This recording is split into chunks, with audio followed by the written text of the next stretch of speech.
Hey everyone, it's Dot, and today we're going to be making a healthified version of cabbage rolls. So obviously the star of this whole dish is this guy, a full head of cabbage that you'll want to use.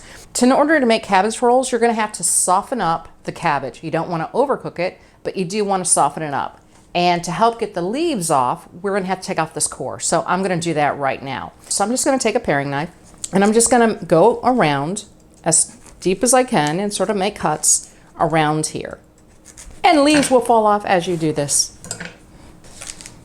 The key is you're going in at an angle, so you pop off that. I'm going to go around a little bit more to dig out a little bit more of the core. I got a big chunk of the core out, which is good, but I'm just going to also cut the leaves a little bit, cut around the core, again to help the leaves peel off a little easier.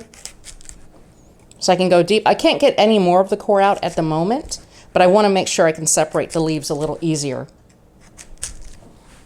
So I've already have my pot of water boiling, and I'm going to gently put the cabbage in. You just don't want a whole lot of splash because it is boiling water. And then what I'm going to do is I'm going to put the lid on, and we're basically going to essentially steam the cabbage for about 3 to 5 minutes. I'll come back and check it to make sure it's soft enough. So what am I stuffing my cabbage with?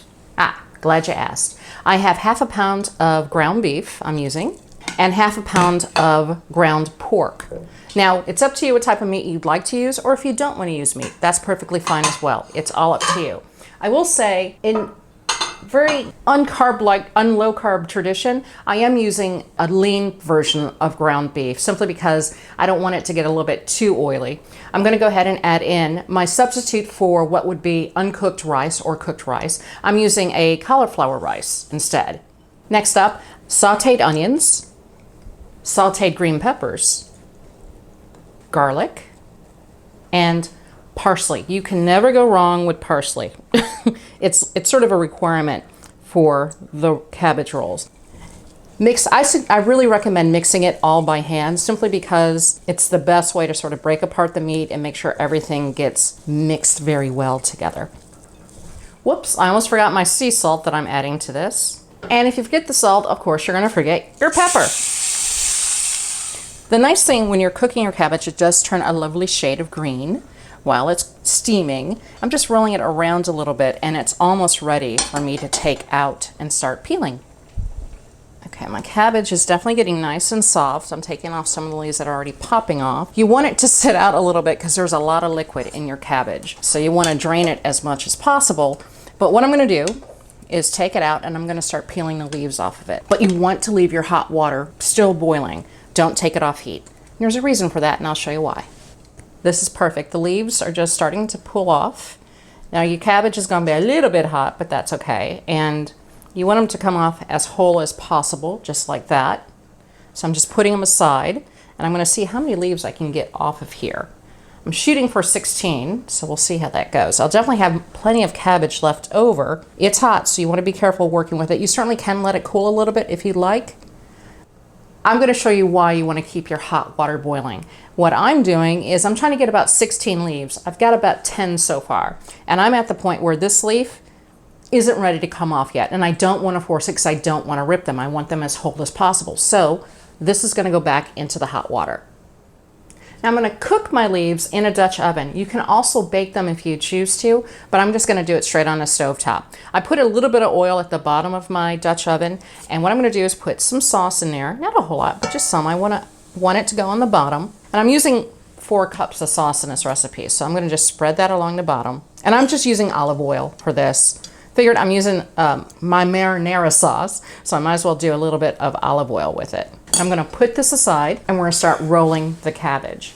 You always want to roll it like this, but if you notice, well, that isn't really bending because of this stem right here, or this vein right here. So what you're going to do is you're just going to take a knife, and you're going to slice that vein off to make it more flexible. I didn't go very deep there. I need to go a little bit deeper, but I don't want to cut the leaf.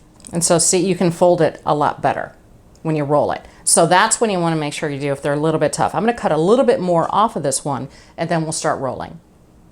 I've already stuffed one, so let me show you how I do the stuffing. I'm just going to take a pretty good sized spoonful here, and I'm going to add a little bit more.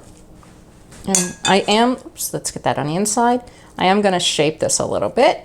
And what I want to do is I want to take the roll. I'm taking it from where the stem was attached to the leaf, I should say. What I'm going to do is I'm going to roll it. And if you can see this, I'm tucking the cabbage under the meat a little bit. Then you fold the sides like so, almost like you're wrapping a Christmas gift. And then you just sort of roll your cabbage. And you want to put them in this pot, and I'll show you. I want to put them in the pot. You're going to put it seam side down. And I'll do this one too. All right, I have my first layer in my pot, and I'm just going to pour a little bit of sauce over them. And I'll spread it around. And the nice thing about this, I was hoping, I usually get about 18 or 16 to 18 cabbage rolls with this dish.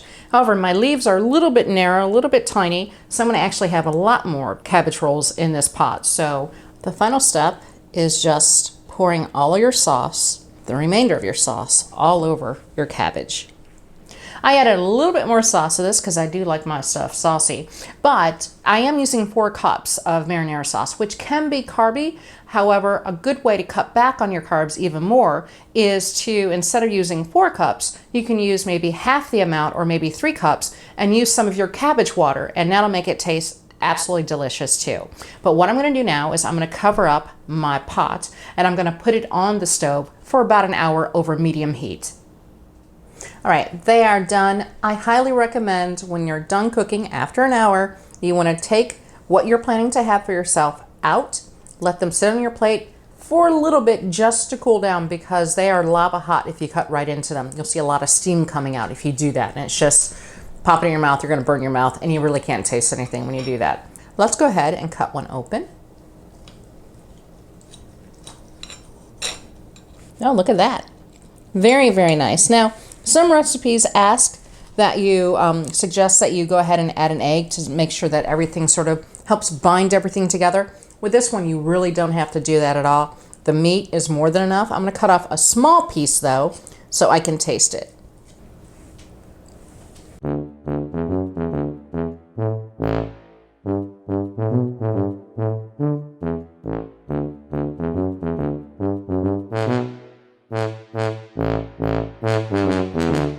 Okay, this tastes amazing. Doesn't taste oily because remember I'm putting raw meat in here. Has a nice tomato taste to it with the cabbage. I didn't overcook it, so it has a nice little bit of a crunch to it, but not much. But the meat, it reminds me of sort of an Italian meatball in a way. And I guess with the ingredients I use, that's what it tastes like, but it tastes delicious. Has a nice little mouthfeel to it. They're very good, but you want to keep in mind you don't want to just pop these down because it's not designed that way. And the nice thing about it is you can control the carbs, because what you stuff it with, what you stuff in the meat, I use onions, I use green peppers. You can use other types of ingredients like celery or maybe something a little bit lower carb, or even don't even have any vegetable mixed in with your meat, just use seasoning.